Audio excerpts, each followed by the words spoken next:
Hello everyone, TrainFan 2006 back with another video, and this is going to be a very special video, as today we are going to be unboxing and reviewing the 2025 80th anniversary Diecast Ruby Thomas. Now, for those who don't know, this year is not only the 80th anniversary of the Railway series, but it is also Mattel's 80th anniversary. And in honor of the occasion, they've been putting out a series of Ruby-themed products based off some of their popular products, such as Hot Wheels, Barbie, Uno, and of course, Thomas the Tank Engine. Now, I remember when I first saw this pack revealed back in January, and I knew that I had to get this along with the other 2025 die-cast and motorized items, which, to be honest, ended up turning out to be a very big hassle because for months I had been searching checked my local Walmart, and I even checked Toys R Us at some point just to find these new items, and I haven't had any luck. It wasn't until a few weeks ago when I found the motorized 80th load and launch barrel set, and I thought to myself, that's cool. If they have this, maybe they'll end up stocking up on the new other stuff. And then came earlier today, my mom and sister and I went to our local Walmart for some grocery shopping. I stopped by at the toy aisle, hoping they had any of the new motorized packs, which unfortunately they didn't. But I also saw they had a Mattel 80th display up. I took a peek, and to my surprise, there I spotted a few Ruby Thomases. And the moment I found those, I knew I had to get one, which I did. In fact, I actually got two of them, one of which my mom has put away as for one of my Christmas gifts, and that one is going to be kept in the box for reasons I will explain later, but I'm pretty sure some of you probably already know why. But anyways, without further ado, let's take a closer look at this guy, shall we? I'm going to move this. Starting off with, you see the packaging, it's got this really interesting cutout pattern, similar to the Mattel logo. Up top here we got the Fisher-Price logo, the Thomas & Friends logo, the Mattel 80th logo in all of its glory. There's the Metal Collection banner, which is something they've been putting on a lot of their a lot of the later All Engines Go and the 2025 Push Along engines as well. Down here, got the Thomas in all of his glory with his two cars, which we will take out momentarily. And peeking under the bottom is Thomas's name. Here's the back, which is nothing really too special. You see we have Thomas's name in different languages. There's the Entertainment logo, created by Britt Allcroft, which is quite big, and I think it's kind of nice. R.I.P. Britt, we all love you, we all miss you. And there's a little white cartoon Thomas. That's quite interesting. I'm surprised they're still using that. But yeah, that's all I gotta say about the box. Now it's time for the moment we've all been waiting for. Let's get this guy open, shall we? And by the way, I forgot to mention I paid like only under $15 for this. It's quite crazy. So, yeah. Jesus. Shit.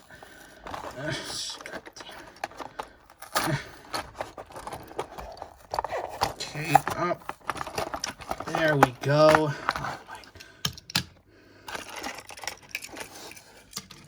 Put the box over here.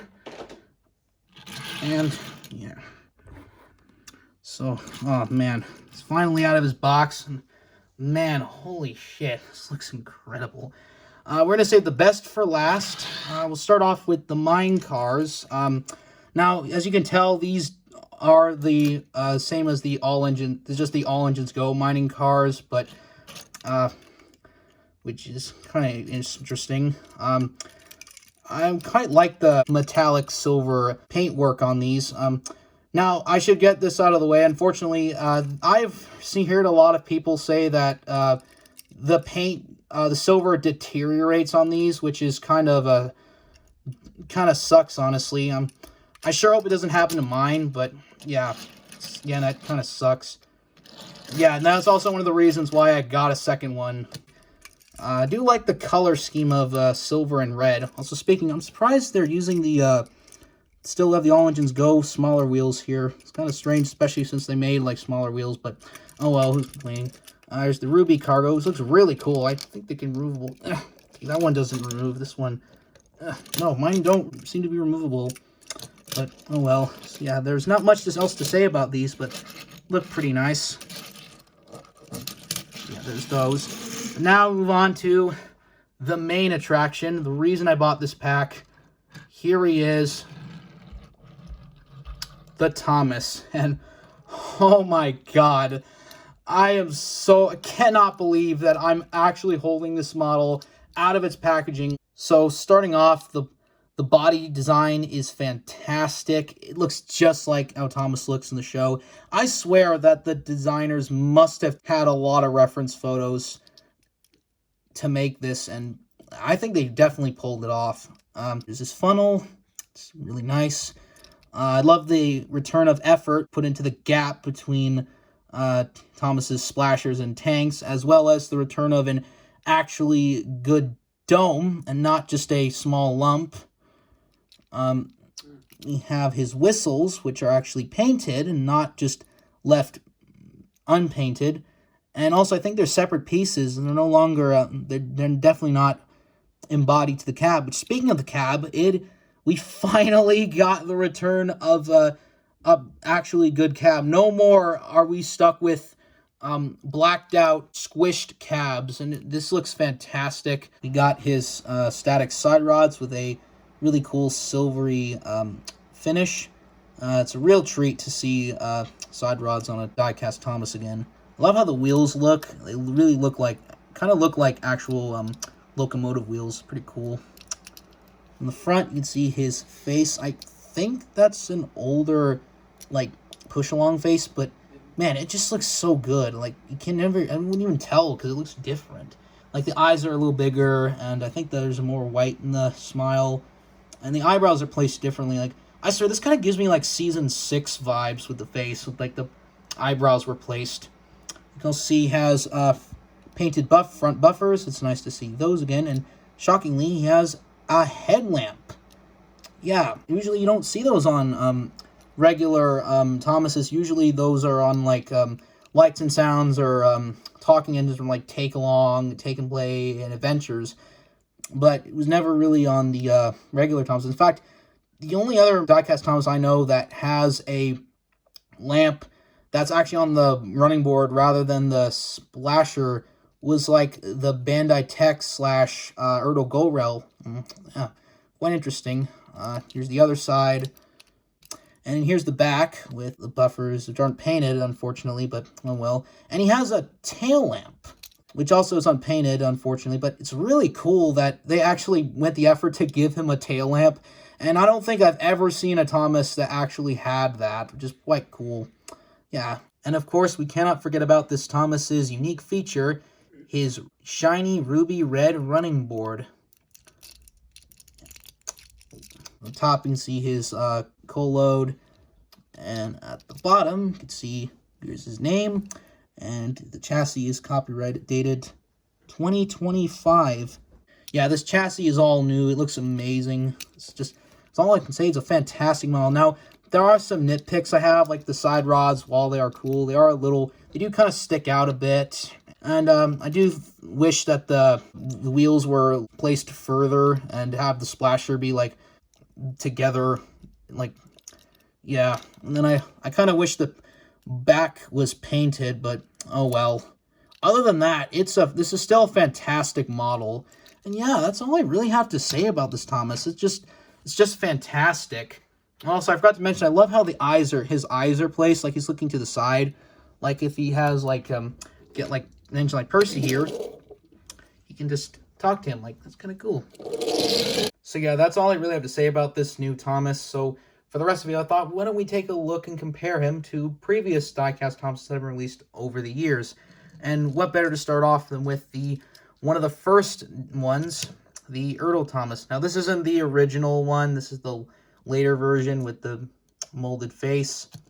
But basically the same thing. Now, you can already tell there are a lot of differences between these two, like scaling and length.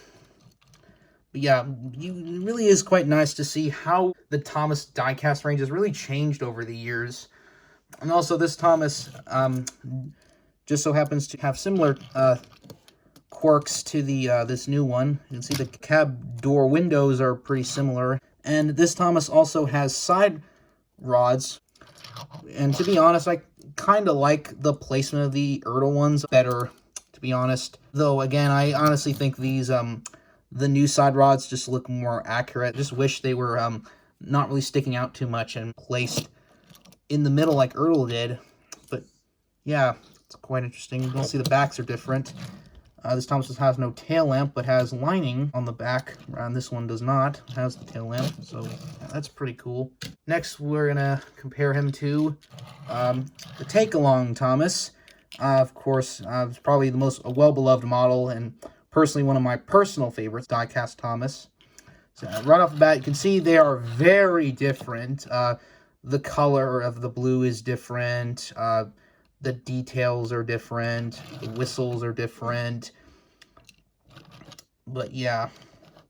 But they also, the funnels kind of look similar. Let's see the backs. Again, this has the lining. Also, the size is almost identical, quite similar. This Thomas is a little longer than this one. Also, the bottoms are quite similar. They have Thomas's name. And they both also only have like a screw on the smoke box. Quite interesting. So yeah, not really much to say, but there's that. Next, we're going to compare them to the 2009 Take and Play Thomas. And there's a lot of similarities between the two. You can see the decals and the paint are similar. They both have gold whistles. Yeah.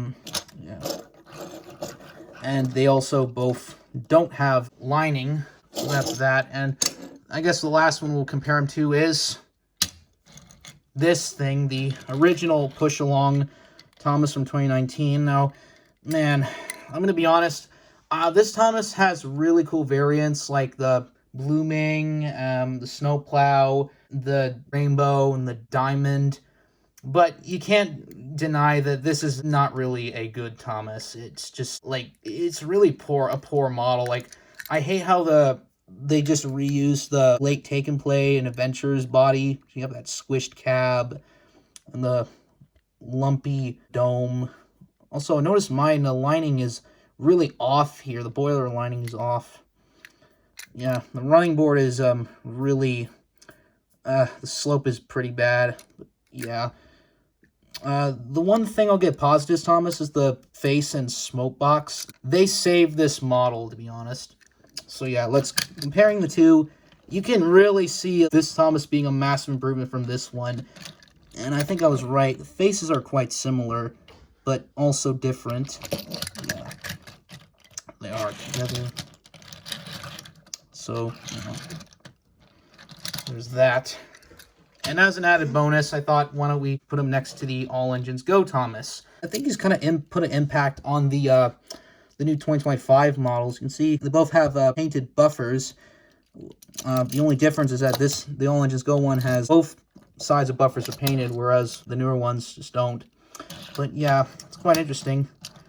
Yeah, and just for the sake of it, here are all three of the push-alongs together, from a pretty poor model to a slight upgrade to the massive upgrade. So that's pretty nice. So yeah, that was my review of the new 2025 80th Ruby Thomas.